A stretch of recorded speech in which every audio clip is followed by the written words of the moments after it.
Hello. For this week's lab, we are discussing threats to internal validity.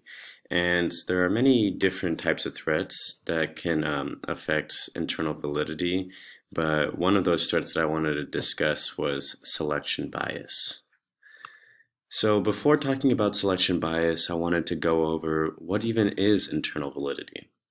Well, one of these definitions that I was able to find online was that internal validity is the extent to which a study establishes a trustworthy cause and effect relationship between a treatment and an outcome.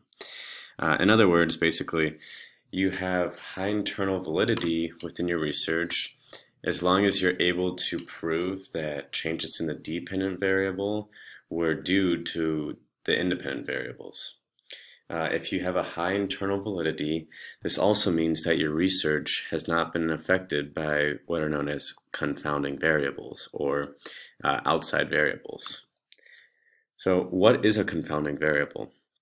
Well, like I just said, confounding variables are outside variables.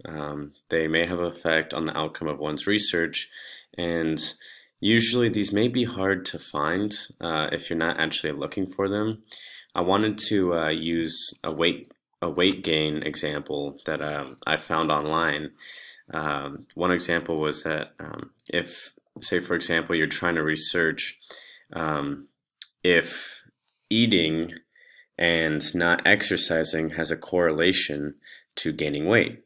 So say for example, you choose 100 male adults and 100 female participants. So you need to consider so many different factors.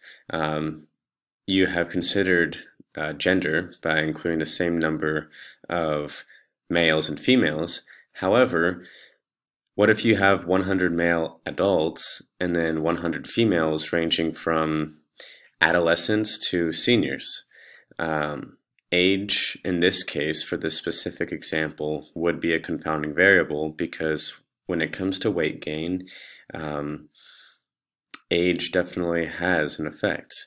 Younger individuals are more likely to gain less weight gain weight as easily as older adults are, and this is due to factors such as metabolism and other things.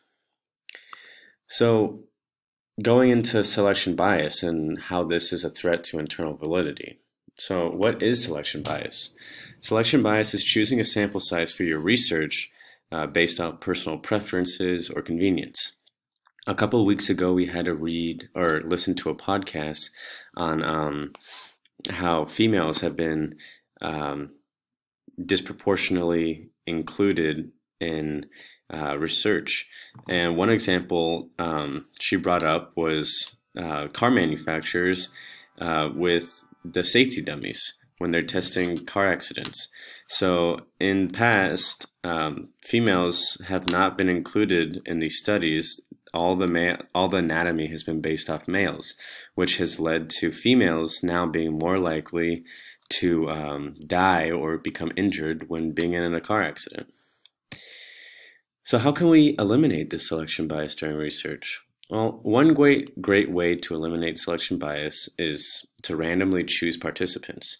This decreases the chance of personal preference or convenience. And another way to decrease the chance of selection bias is to include a wide array of participants.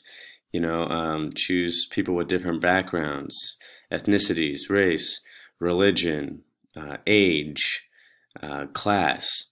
There's all these different factors that people have that you must consider when choosing a population for your research. Thank you.